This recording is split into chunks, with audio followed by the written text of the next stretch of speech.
Awesome. So again, we are the Precipitation Group. My name is Miranda White. I'm Haley Santana. I'm Madison Reba. Oh, I'm Skylar Meehan.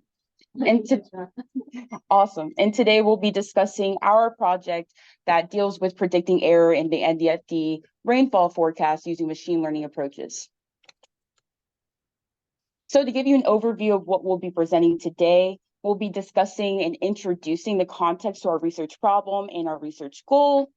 We'll also be going through the data sets that we are utilizing for our models and the resources that we attain them from. Then we'll be going through the modeling approaches as well as our methods, as well as our experimental design, going through our results, and then discussing some of our conclusions made. Good morning, everybody. I will be introducing the structure of our group and how we came about our research goal and our topic. So back in May, we met with stakeholders and talked to them individually about problems that they had within their agencies. Can we go back? Oh, I'm sorry. No, you're good. I have a couple points. We then discussed interdisciplinary data specifications because we each come from a different aspect of the CMSS program and how we can prepare data individually in different ways. We then found relevance within our topic to the STAGES program and with stakeholders. And then we also found our overall research problem and goal. We're good. And so, as Miranda said, our project is about errors within precipitation forecasts. So I want to give you a little bit of a backstory to the meteorological conditions that are within the coastal bend, specifically Corpus Christi. We are not unusual to heavy rain, but it is more likely during tropical systems moving through during hurricane season and occasionally during frontal systems moving through. The National Weather Service uses different tools to find precipitation. And so one of them is the POP, which is the probability of precipitation. And that tool is used to find the forecast for an area of the probability of them getting at least 0.01 inches of precipitation. Another tool they use is the quantitative precipitation forecast, which is sourced from the NDFD, which is the National Digital Forecast Database. They use that as like a stream flow for heavy rainfall and flash flooding events.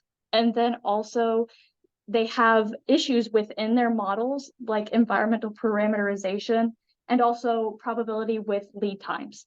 So after discussing with the National Weather Service, they have expressed their need to understand their QPF model better and also environmental and atmospheric factors within it.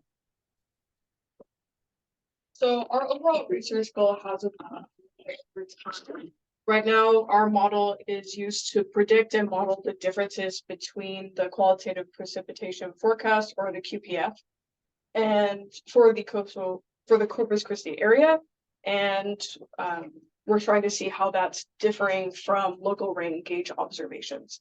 So to go through a little timeline of what we've done, we first worked with relationship building with the National Weather Service. They helped us a lot with trying to let us know which data we should acquire and which variables would be relevant for us to include in our model.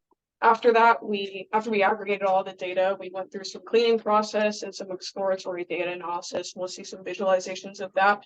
So moving forward, once everything was cleaned and ready to go, we implemented our machine learning models. And once those were ran, we used metrics and different visuals that you'll see in this presentation to assess how our models were performing.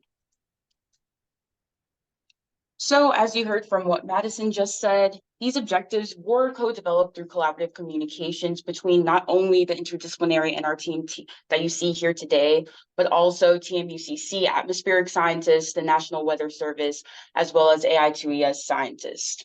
So communications with our partners and our stakeholders really allowed the team to fully grasp onto the full context of the problem at hand, as well as help to select the variables that we utilize within our model.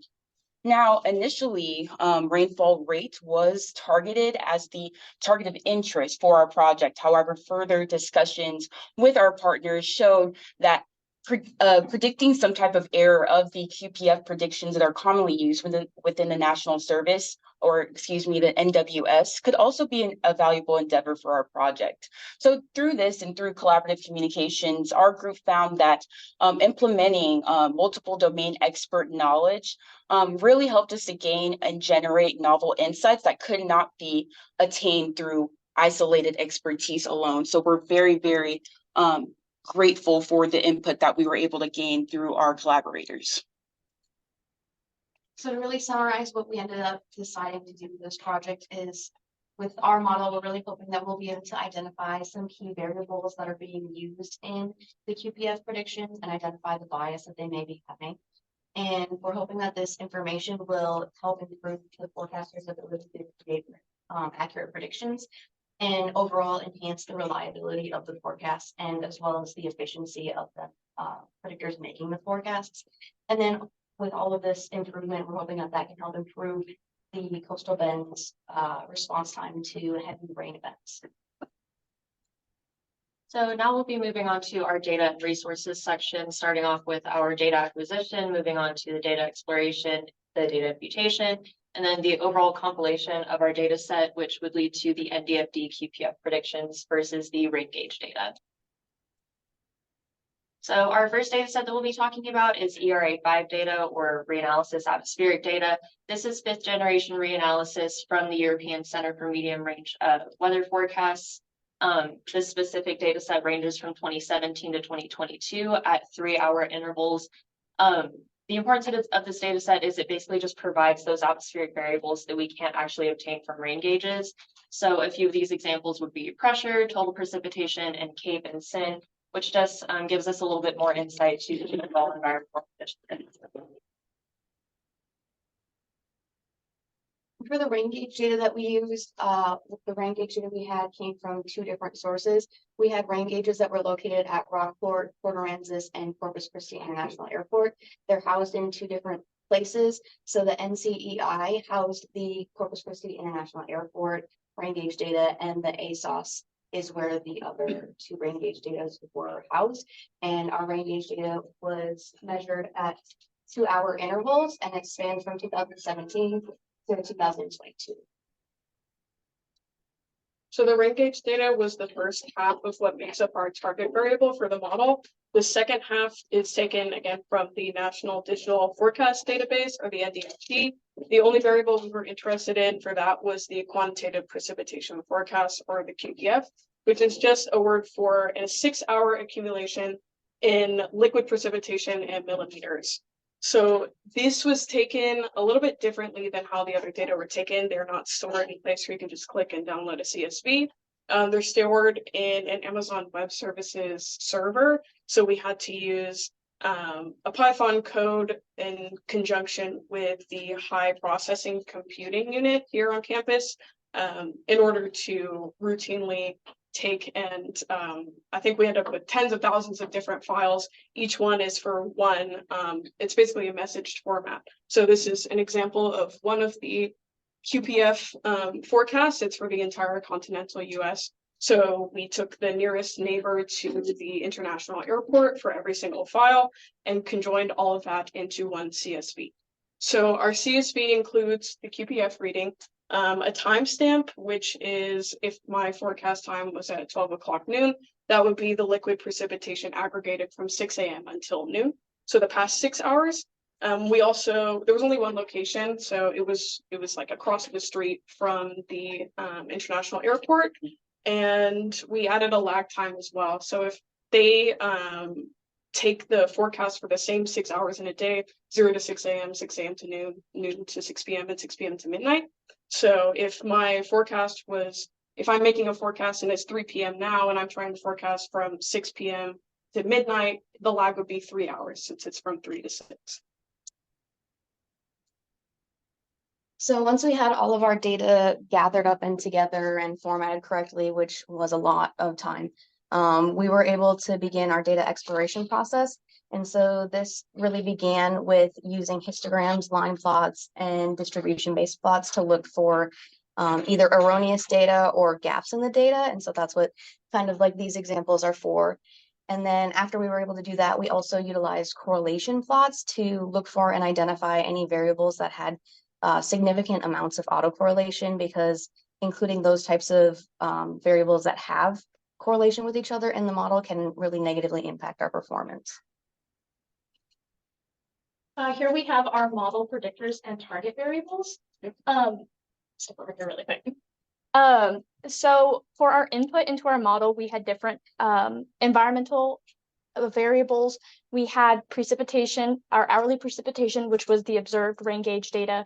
We had 2 variables removed, which was surface temperature and dew point.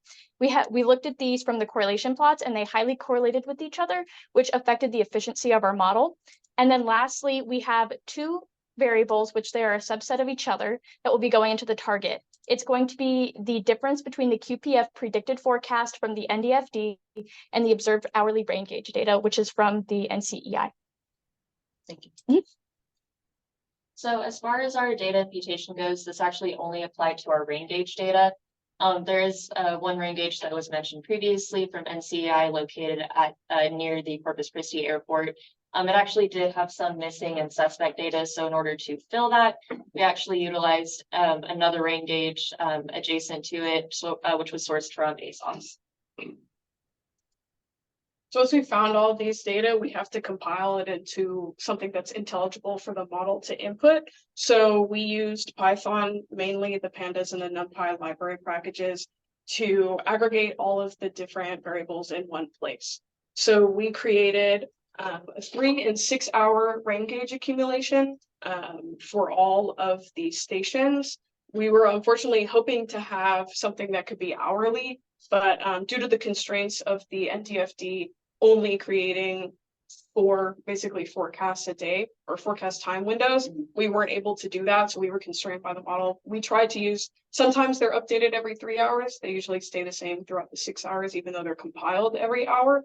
But we decided to use 3-hour and 6-hour accumulations as well, both in our model. We created the target we took the same time windows of the 6-hour window of the NDFD and the same 6-hour window for the rain gauge, accumulated them, and then subtracted each other to get our target, which is basically how well the QPF predicted the observed rainfall for that same time period. And then we had to basically readjust the date times of our data set, since each one, even though the time compiled for a forecast isn't exactly aligning with what the rain gauge's date time was. So we decided to keep the universal date time as if a prediction is at, let's say 2, that would really be like the 6-hour accumulation before that. So if it's 2 p.m. now, the QPF of 6 hours ago until now, minus the rain gauge accumulation of that till now, would be our target. And then finally, because we had so many different variables, we decided to split them up into 6 main predictor groups, which I'll talk about later, to use for the different model training iterations. So this is a table of the different rain case types from our data set, which is June 2020 to December 2022.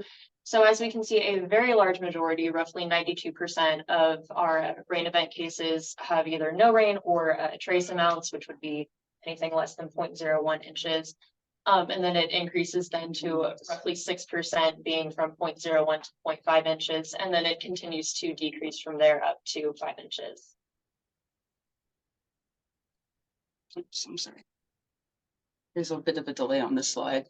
So another component of our data exploration process was to more deeply understand the differences between the QPF predictions and the 3-hour accumulations of true rainfall located at the CRP airport. So one of the things that you're seeing here, this is a plot of our full data set that ranges from June 2020 through December of 2022. And this displays the QPF predictions that are displayed in yellow here, and then our true rainfall observations that are denoted in blue. And then the green areas that you're seeing are actually the agreements up between the prediction and the observed rain. And we can see that there are a lot of instances of when this occurs. I'm sorry, maybe there may be an issue with contrast here. I tried to make some of the colors transparent so we can see that agreement. However, again, we see a lot of instances when the prediction and the observed rain are in agreement with each other. However, we also do see when the prediction is over predicting amounts of rain, as well as when it's under predicting amounts of rain. And even there are instances of when the prediction is missing the occurrences of rain or instances of rain.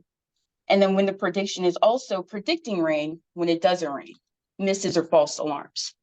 So that's a really good way to qualitatively look through some of those instances for the QPF prediction. However, our group also quantitatively computed this as well, computing the hits for both the observation, when both the observation and the prediction display rain, the misses when the observation displays rain and the prediction displays no rain. The false alarms when the observation displays no rain, but there is rain, and then the correct rejects when both the observation and prediction display no rain. So when looking at this table, the first thing that we'll notice is, again, that imbalance of rain in no cases, which Haley pointed out in the previous slide. So we see that 71% of our QPF predictions are correctly displaying no rain cases when it doesn't rain. And then, however, we move on to the false alarm rate, which is about 21% of the QPF predictions when it's saying that it's going to rain, but it doesn't rain. Then we move on, we see that less than 2% of the QPF predictions are missing that occurrence of rain, leaving about less than 6% of the cases where QPF predictions are accurately predicting rain, which is good. We have to also think back to the number of cases where it actually does rain. So this is pretty high. So in order to more deeply understand the level of accuracy of the QPF's rainfall amounts for their predictions, we also wanted to utilize different types of thresholds for percent correctness in relation to the true rainfall observation. So our team also computed percent correctness for plus or minus 50% of the observation in this case, if it was raining. If the actual rain, for example, if the actual rain is 10 millimeters, then within this interval, the predictions needed to range from 5 to 15, then they would be associated with this mark. Then plus or minus 25% of the observation. In this case, if the actual rain is 10 millimeters, then the prediction range needed to be within 7.5 to 12.5. And then plus or minus 5% of the observation. This is extremely challenging to do, but our group was very, very curious on utilizing a diverse group of thresholds for percent correctness. We see that for this example, if we utilize 10 millimeters or actual rain was 10 millimeters, then this range of predictions needed to be 9.5 to 10.5 millimeters. So when we're looking at some of our results here, which are pretty interesting, we see that 97% of the QPF predictions within the data set that we acquired, so June of 2020 through December of 2022, 97% of these cases are plus or minus 50% of the true rainfall observations located at the CRP airborne. We go down to a little bit more of a stringent threshold of plus or minus 25% of the observation. And we see that about 48% of the QPF predictions are within this threshold. And then we go down to the most challenging threshold of all. I'm sorry, I'm in the way of that. It's plus or minus 5% of the observation. And we see that less than 5% of the QPF predictions are within this threshold. So it's pretty interesting to see. And then when we go on to the underpredicting and the overpredicting, we see that the QPFs, when it rains for our hit cases, we see that it kind of is underpredicting when it actually rains, which is something that we would like to communicate and discuss with our partners a little bit more to understand this caveat within the QPF. So now we're moving on to our modeling approaches and methods. Within this section, we'll be talking about our modeling approaches, the predictor groups with different model predictors that we utilize within our modeling approaches, the cross-validation cycles, the training set rain observation cases, as well as our experimental design and evaluation metrics and visuals that we will be utilizing. So as for our proposed modeling approaches, we ended up optimizing both a random forest and a multi-layer perceptron or a neural network. I'll be referring it to, and the rest of the team will be referring it to, an MLP. So as we learned through the Data Blitz courses, as well as Dr. Tizot's environmental forecasting class, a random forest is a machine learning technique that utilizes an ensemble of decision trees that are great for classification and regression type tasks. And then neural networks, or MLPs, are another type of machine learning technique that utilizes connections of small computational units that, when networked together, can achieve some type of intelligent behavior by learning and improving accuracy over time. Now, the reason that our group chose these two models are due to both the model's capabilities of extracting nonlinear relationships between the model inputs and outputs without having to explicitly add in the physics behind rainfall production.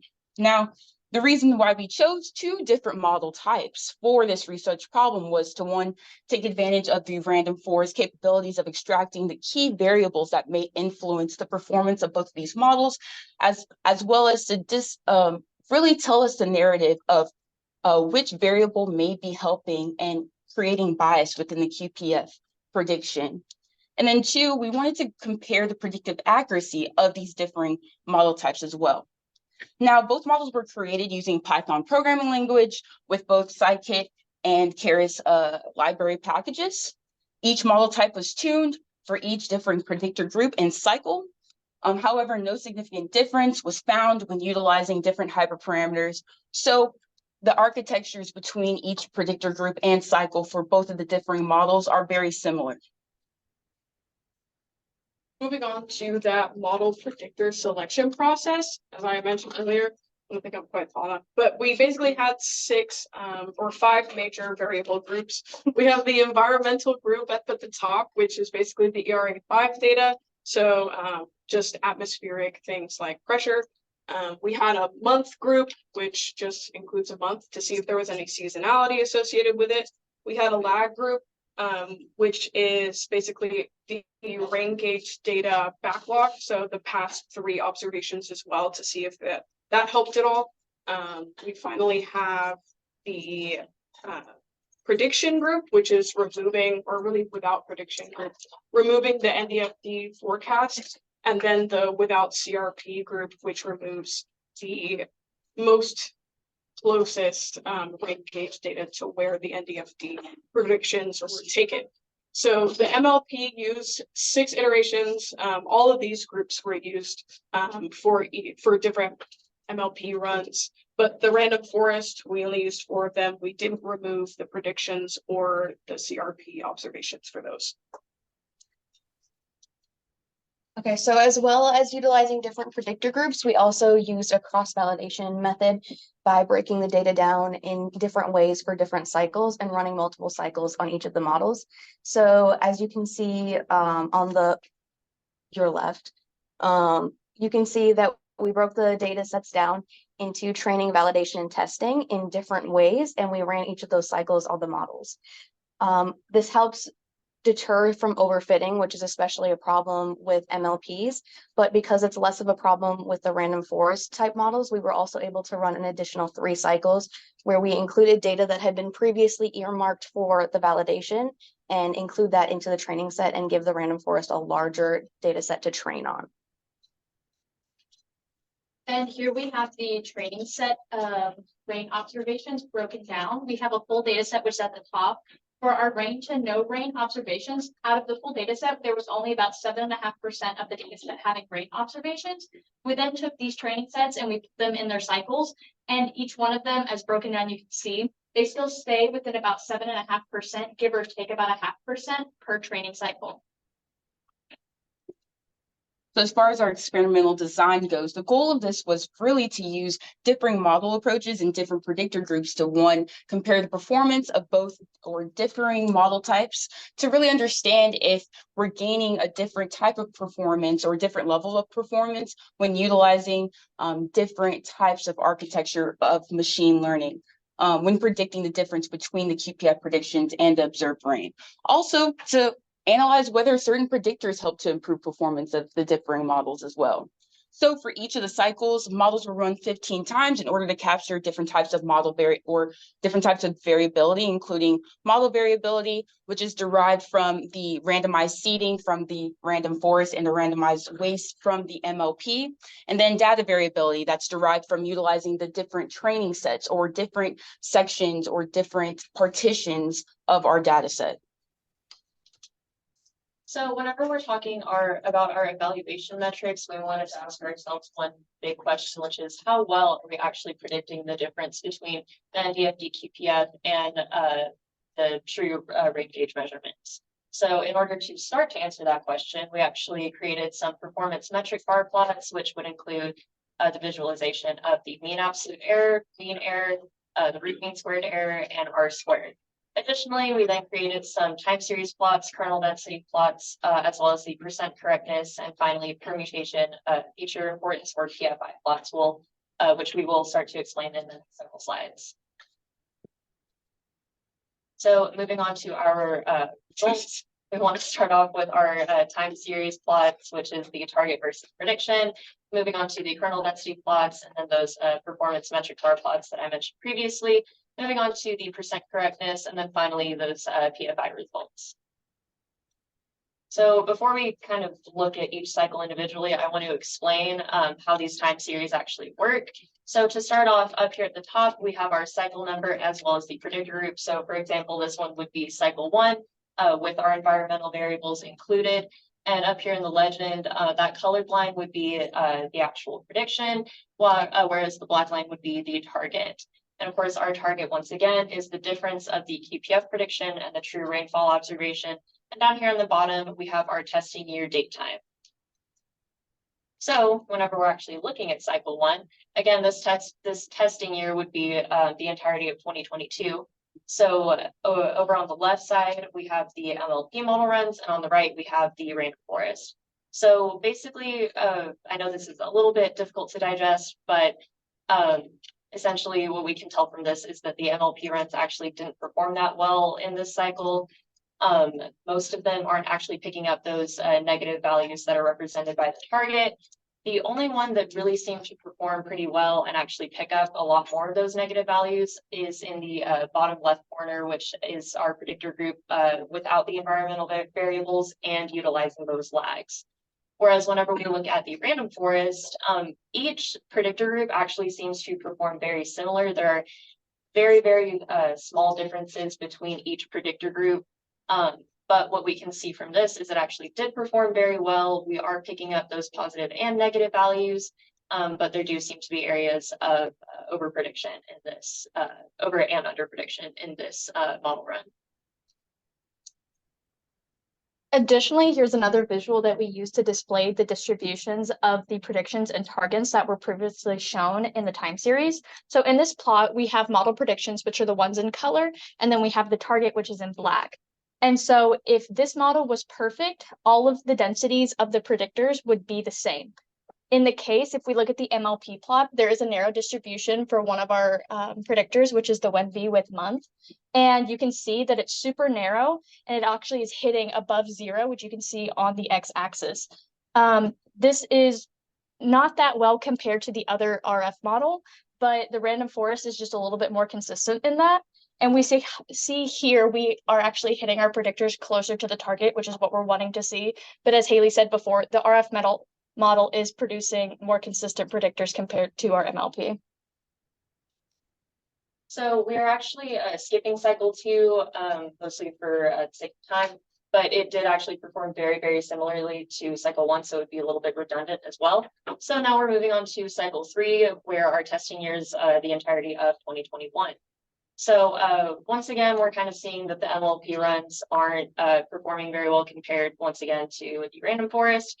But this time around, we are seeing a couple more of those negative values picked up. And again, the one that seems to perform the best is with the predictor group without our environmental variables and utilizing the lags. Once again, each of these random forest model runs are performing very similarly.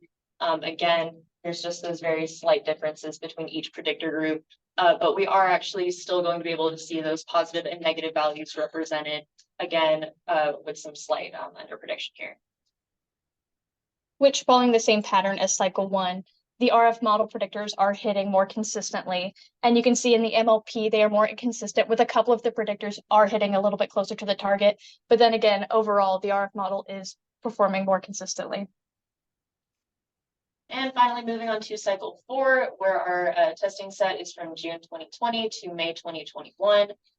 Kind of the same story as I've said previously, the MLP does not seem to perform well here. A lot of those values just seem to be around 0. Whereas whenever we look at the random forest, again, we're seeing a little bit more representation between the actual prediction and the target.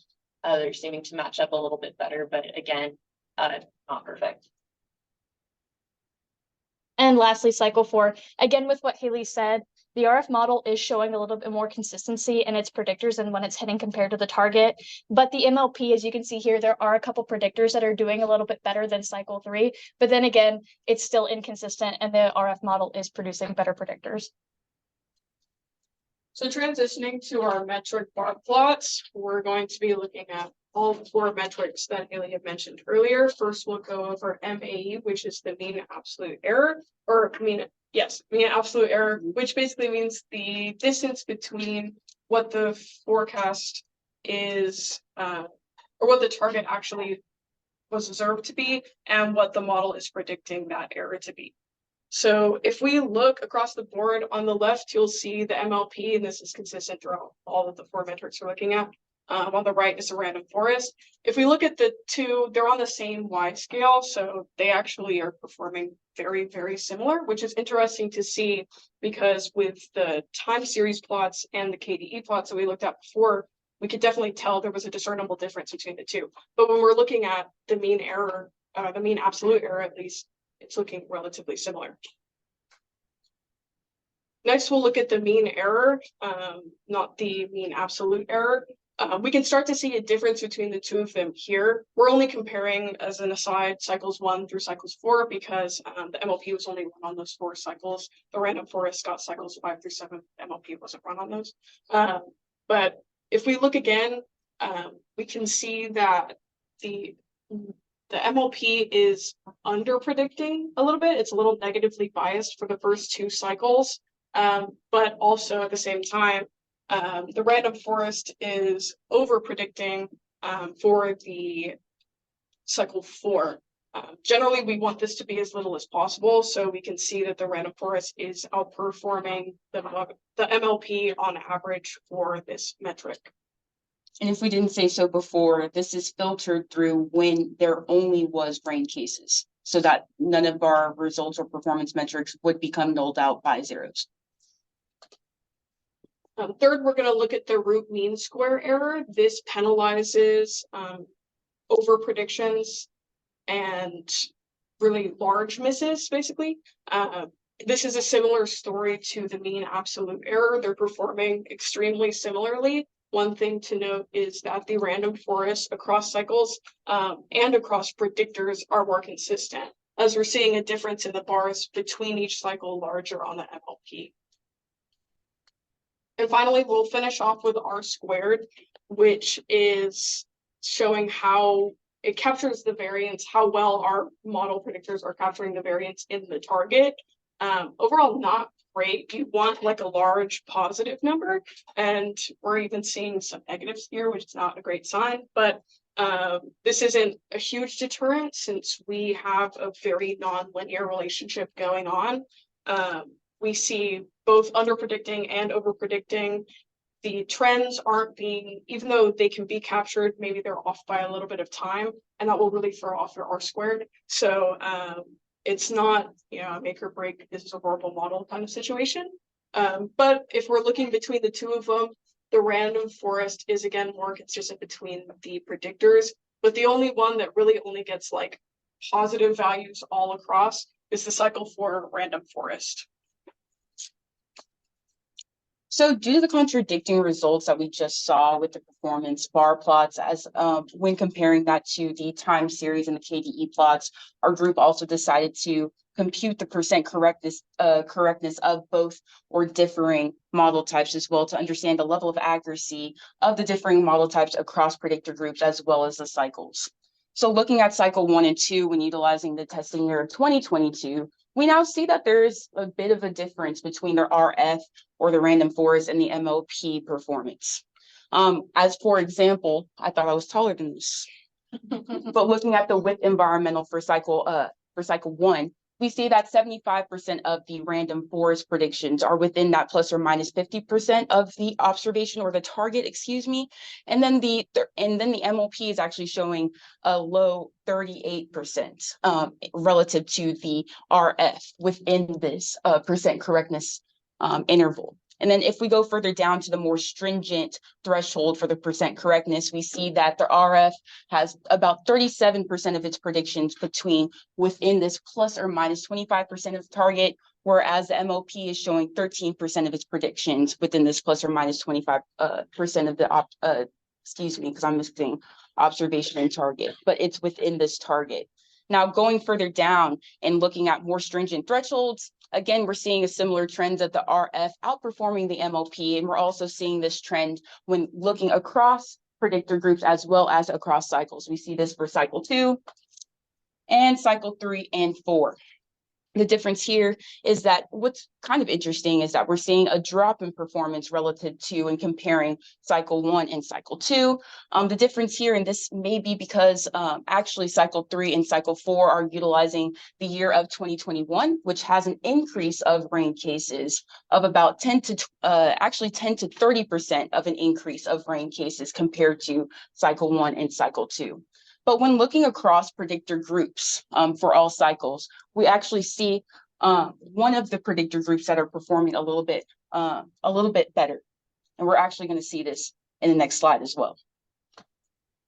So when taking into account the random forest cycles that are utilizing 6 additional months of training, we see that cycle 6, when utilizing the year of 2022, is displaying higher percent correctness when relative to the cycle 5 and cycle 7 that are utilizing the testing year of 2021.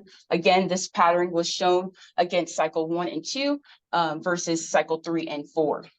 But again, I would like to point out that there's this one predictor group that's outperforming just a tad better across cycles, and that is actually without environmental with lags. So this is pretty interesting for us to observe. Okay, so this is a little bit of what we mentioned earlier, where the reason why we wanted to use random forest was because we're able to kind of tease out those variable importances. And so that's what we're going to look at now. And so these are the permutational feature importance values. And so we actually did run these for all of the different feature groups, but I'm just going to show you what they look like and then show them all at the same time so it doesn't overwhelm you. So we're going to have on the y-axis, we're going to have the different variable features that we had in the model. And on the bottom is going to be the PFI value. And the greater the PFI value, that just generally means the more important that variable was for the model in making its predictions. And so you can see, for example, in this plot here for the without environmental variables and with lags, we can see that the predicted precipitation, which is what's here on the bottom if my head's blocking it, and then the Rockport rain gauge data are, as you can see, the most important variables relative to the other variables for this specific model. We also like to show this model because it was our best performing model for random forest. And so here, I like this. So you can see that we did have some similar variables that proved to be most important in all of the feature groups. So we have, you can see the Rockport on the top, the top star in all of these plots, as well as the predicted precipitation at the bottom on all of these plots.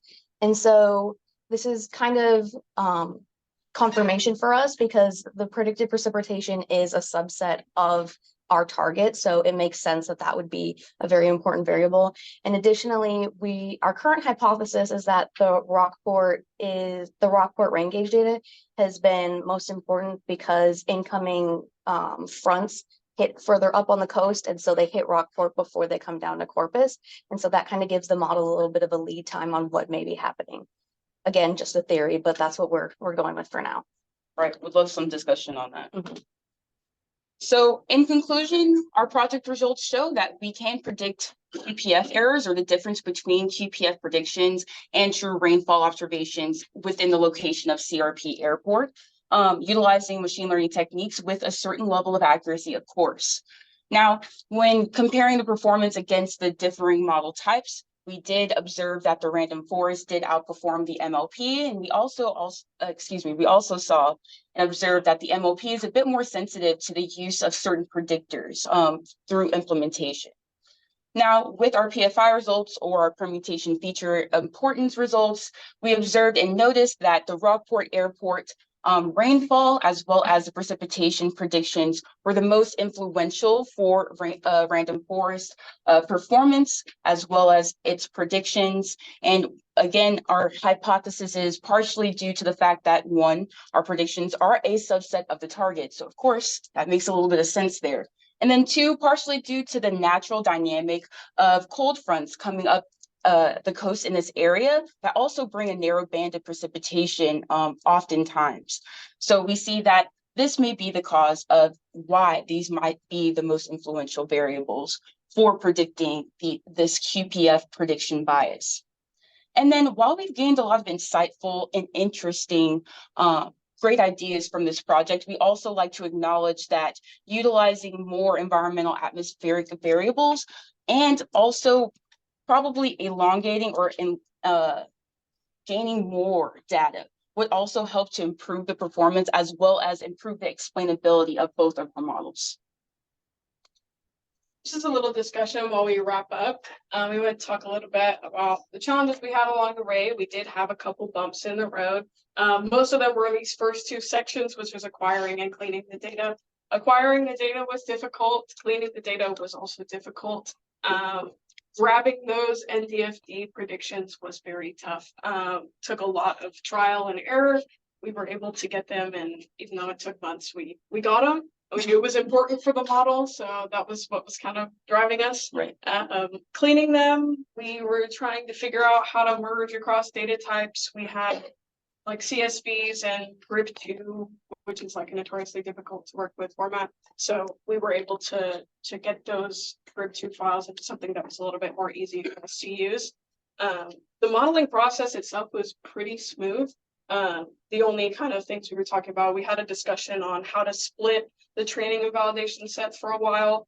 We also didn't really know which variables to include. So creating those different predictor groups, using the different iterations of that, and also having different training and testing cycles was a compromise of all of that. Once the model was created, the results were also kind of difficult because if we had seen before, there isn't like one glaringly way better model than the other ones. So selecting the model process, depending on which metric you use, you could end up with a different result. So we ended up creating these informative, hopefully visuals that were able to give more of a holistic view of all of the work that we were able to put with. As I said, there were a couple hiccups. It was a long project, but we were able to put everything together, and I'm very proud of my team, what we were able to do. These are our references. And finally, we would just like to give our thanks to Timothy Humphrey and Waylon Collins over at the National Weather Service here in Corpus Christi, as well as Dr. Liu and Dr. Tissot here at TMUCC. And finally, Evan Krell of Marina Descent Cal and Brian Colburn from the NSF AI Institute for their assistance in the data acquisition preparation and any related coding. Their contributions were integral to our project's success. Thank you. Thanks.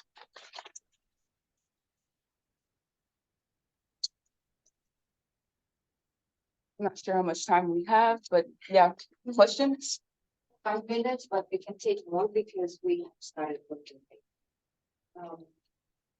Want to say one thing, questions that should appreciate the fact that this project was not their.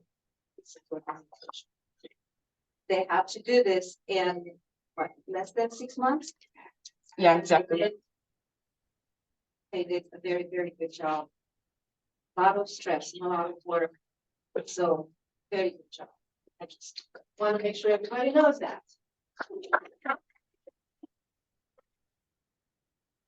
We appreciate that. Yeah, so yeah, this is a huge project that y'all did in a short amount of time. It was really neat as you're presenting to see how everybody's different fields. You know, you were talking about the thing that you do. Mm-hmm. And it was interesting because you don't see a lot of 5 people presentations of the 5 people going through the next slide, and then you start finishing each other's sentences, you know, as you're going on. So if you have that side of the challenges, and I would say the biggest challenge with this is how do you get 5 experts in the room on a 6-month project to schedule all the work out and go through all the problems and deal with dealing with everybody's personalities. So what I'm kind of wondering is how did you manage those challenges of conflict resolution within your group, scheduling things back and forth? And I know it can't be perfect, but at least presented a very perfect, everybody's, you know, like in lockstep doing this presentation. Yeah, no, I think that's a really great question. It's something that we get asked a lot of the time. But our team, number one, I will say it was easy, very easy to work with. Even when initially starting discussions with the National Weather Service, Tim Humphreys, we kind of naturally all came together and had this type of common interest of wanting to work together, knowing what our expertise was and understanding the limitations of the machine learning process and what we could do with our expertise. However, it was a lot of time management. It was a lot of communication. There were times where others had to pick each other up. There were a lot of accomplishments achieved outside of the NRT project, and we made sure that we didn't want to put too much weight on one another. So it was a lot of making sure that we were handling things in a timely manner, as well as not trying to put too much of a heavy weight on the whole overall group. Maybe one of my team members can also add to that. Yeah, I can add. I think what really helped us was in the summer when we started in the big data biz class, we basically, once we realized what our project was going to look like, we planned the whole thing ahead and gave us a bunch of cushion times. So I think that really helped us with understanding the long-term goal, when things needed to be done by, and being able to pace ourselves. With the coding, at least I can attest to that. We used a GitHub for all of our code. It ended up being really useful because we were able to store maybe things that we didn't think was necessary anymore. Maybe one of us had deleted it from our devices, and then we were like, oh shoot, that was the wrong thing. We need, XYZ from 2 weeks ago. We were able to hold on to that through our repository. We're hoping to get a cleaned, and we will, since we have to have everything public, we'll be creating a clean and usable repository for the public to use, to have all of those NDFD things in a CSV ready for them, so they don't have to do the painstaking work that we did. But I think the timeline also was really, really helpful. There's a couple of comments in the chat from Tim. Okay. I think the questions need to be repeated for the line. The first question was asking about some of our scheduling challenges and how we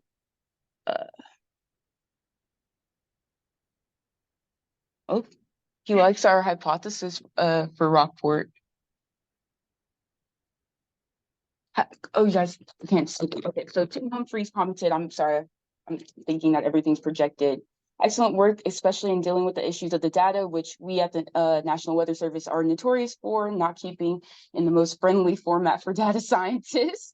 I think your hypothesis regarding the importance of the Rockport ASOS to your model is a good starting point. I would be interested to see if the inclusion of the additional ASOS sites would show similar results. Yeah, thank you so much, Tim. We do appreciate that. Again, noting that we would have loved to utilize additional environmental and atmospheric variables, but it was a time crunch. We didn't realize that it would take over 2 months to attain the NDFD QPF predictions. It took us a little bit less time to get the ASOS and CEI data as well as the ERA5, which Dr. Liu also helped us obtain that. But just due to limited time, we weren't able to get the other environmental environmental variables that we had communicated with the National Weather Service that we were going to include. So things like sounding data, MRMS data, things that we just didn't have time to utilize as model inputs. So that's one of the challenges there. Any other questions? When you look at those forecasts, it's actually well organized, and sort of the more glamorous, intriguing part is modeling and results. And then one of the challenges for the NRT is that acquiring and cleaning data. And I'm kind of looking at overworking folks there. This is 2/3 to 3/4 of the time. And so that's when we were brainstorming this program. This was the challenge because we knew we were kind of throwing you with something that was kind of probably difficult to manage, but the stakeholder problems were. Is there things that could have prepared you better for the challenges of acquiring and cleaning the data? And did you expect that it would take so much time? And I think you guys did pretty well, by the way. I totally expected that challenge. Candidly, through communications with the National Weather Service, it seemed as though acquiring the NDFD QPF predictions would be a lot smoother. I think it was through the perspective of how they were obtaining the QPF predictions through their interface at the National Weather Service. However, while Madison was going through that process, as well as while we were also trying to help through that process, as well as Evan Farrell, we saw that it was a bit more challenging. If she wants to speak to that, she can. Sure, I could speak about it a little bit. I spearheaded how to get the NDFD data. It definitely took longer than I thought it would, than I hope it would. I think I went down like maybe 15 wrong paths before I figured out where it actually was and how to actually get it. I would like to let cohort 2 know we have a high processing unit. We have an HPC on campus that is really easy to obtain access to. It's great, please use it. It really helped me because I was downloading everything onto a solid state drive. I would turn on my computer, think that I got the right file name, like iteration right, click my computer on, go to sleep, wake up, and then it would be done. It'd take about 8 hours to get it. And then I would realize I had like the Hawaii forecast and I was wrong. So I had to do it all over again. But Dr. Liu helped me a lot with being able to grab data using, I think we ended up using PyGrid. It was really useful. Hopefully y'all don't have to deal with it too far. Yeah. Do you have any like people issues trying to get some data? Like were there any like problems in knowing who to ask or having to give any kind of information as to why you were using it or anything like that? Actually, no, thankfully, we had everything in our hands as far as Timothy Humphreys, Waylon Collins, Dr. Liu, and Dr. Dizo. Everything was pretty much there for us. Again, we still had those challenges of where it took a little bit more time, it took a little bit more resources to acquire. But as Madison was highlighting, the reason why we spent that time and the reason why we spent those resources is because, number one, those predictions were 100% a subset of our target. And without it, we really wouldn't have a project right now. So we are super, super thankful for the hard work that our team members were putting in, as well as the partners and the stakeholders that they were spending their time and their resources for. But yeah, thankfully we had great stakeholders and partners to help us through this process. I would also like to add that all of our data were already open access and publicly accessible. It was a big deal that we were able to do that. I think if it was private, I think since the nature of this project is that we have to get the data open at the end of the project anyway, that have to be accessible. So the data that we were working with already was, so we didn't have an issue with that. One last brief question. So, I mean, if y'all had to do it, if one of y'all had to do this whole thing on your own, I'm sure someone, y'all could all do this eventually. But that you're in this big group, this big diverse group with different ideas and backgrounds and all this, was there ever a point through this, because you created a plan and you had these problems, you ever had this moment of aha because of all the ideas and the group dynamic that you created something greater than the sum of your parts of working in your group? Yeah, I won't speak too much because I know my group members have other ideas for this, but personally, it was my goal to really pick at the brains of other experts in the field. We all work really, really hard within our programs and within our fields that I wanted to learn as much as I could through the coastal lens. I do work with coastal AI models and I do work with other stakeholders and with communication experts. However, they're sometimes through the atmospheric lens, where I really wanted to dig into the coastal and marine system science program and see what other resources that I could also take advantage of. And so working with this group of scientists, especially female scientists, we really took advantage of the fellowship, taking advantage of the friendships that we've gained, taking advantage of all the expertise that we had within ourselves, and then understanding that the collaboration really helped us through outside some of the things that we were trying to go through outside of the program as well. So we have an atmospheric scientist here, a modeler here, we have a chemistry model here, and a hydrogen. Thank you. I'm sorry, because she also works on the geologist side as well, on the geology side as well. So we worked very well together, and I really couldn't ask for a better group. Last question. Yeah, thinking of cohort 2, if you had to do it all again, what guidance do you have for others? What would you do differently than has been discussed already? Maybe each of us can say one thing. Eva can start. Oh, geez, thanks. I mean, I don't know. I think the biggest, like we talked about, one of the biggest issues that we had was that the data was so difficult to get. But not only that, but that going into it, we kind of didn't expect it to be so hard to get. I think a lot of us have worked with data sets before, but data sets that either we had access to, or like for me. Not to do it again, but would you do different?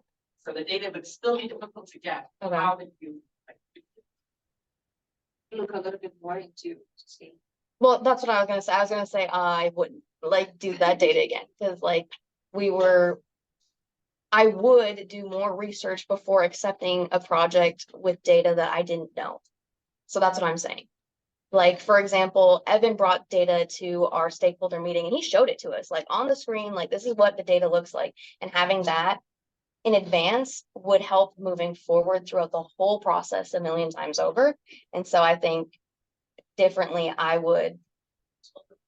Yeah, I mean, there's reasons why we didn't use the data. Yeah. But just being able to see exactly what you're working with ahead of time before you commit to something would infinitely help the whole process. Like I think it's one of those root things. Like you got to address the root before you start trying to address the branches. Before you get good on. So this is coming up, right? Fire day thing. So are you that people who are giving data? I'm hoping that this presentation gives them, I mean, and Tim, excuse me, Mr. Tim, he also acknowledged that it is really hard for other data scientists to reach some of their products and some of their predictions. And if they store their predictions, that's a whole other thing. But I'm hoping that this exposes them to some of the challenges that we were kind of going through, and other data scientists within this field have to kind of leap over some of the barriers to help them, as far as how well their predictions may work, what other model variables may help with them interpreting and utilizing their products for better communication and decision-making process with their partners. I would hope that, and due to time, we just didn't have as much time as we wanted to communicate and facilitate more iterative communication between the stakeholders. So I'm hoping that if they were to want more information on some of the challenges that Madison or I or the rest of our team members were going through when acquiring the data, we can give them that information. It's known to be a universal struggle, so we kind of knew that. Well, I realized that going about halfway into it. Yeah. But I think like if I would change something, I think I would probably be more proactive about being really collaborative with the stakeholders. It's a really important opportunity to have, and one that's relatively rare, to be able to work alongside somebody who already is established in their field. Right. And the National Weather Service are very busy people. And so we didn't want to, take up too much of their time, but I do think at the same time, I think I wish we had maybe more frequent routine meetings, because it's really valuable input that they have. Yeah, and just to kind of build off that, also just trying to have like a clear understanding both ways on what the actual task at hand should be, like what they're expecting, because we have had to like change our overall goal a few times after we realized because of data, we had to. So I think just kind of exactly what she said, just a little bit more communication in that sense. So it's not something I would change, it's something I would do again. I'm not a part of any type of AI modeling, machine learning. I came from geology background, but I grew up, my grandfather worked with Nueces County and the National Weather Service. So I grew up having a background in atmospheric science and hurricanes. And so I chose this team so that I could further understand how their models work and how I can use that later on. If I want to change my field and go somewhere else, I can still work with hydrogeology just in different aspects. And I had to dig in a little bit more into the machine learning part and how to not necessarily cater to my own needs and like how to make it something that I would do, but how to express my concerns about understanding or how something works within something I have very little knowledge about. So like put forward the effort to actually understand what they're doing instead of not doing anything at all or picking something very easy that you, oh, I can do that really easily, which it sounds really easy, but even the experts here we were struggling. I think the struggle is very important, especially when Yes. you're trying to learn. I was happy that we did have a relatively difficult project. So we were able to learn more. We have to move on, but I want to remind everybody that after our second present, we'll open it up more for questions. Hope you all don't have to leave immediately and stick around for lunch, right? I know you're busy, but hopefully you like to stay. And there'll be more questions that everybody can answer. So that's why it's both groups. A lot of these questions apply to both groups, and they should have an opportunity as well to add their experiences. But I want to say one thing for us as faculty that are working together, try to work together. Think about how often we get together, discuss a project, discuss a proposal, and to actually do it like that together. We run off our own part and then we hope that we merge. And they are a better example than the rest of us have been doing this job. So then this is big what you did. Hopefully you'll be able to, do that throughout your career. Be examples of the real team. 6-hour meetings. And they didn't have any team science,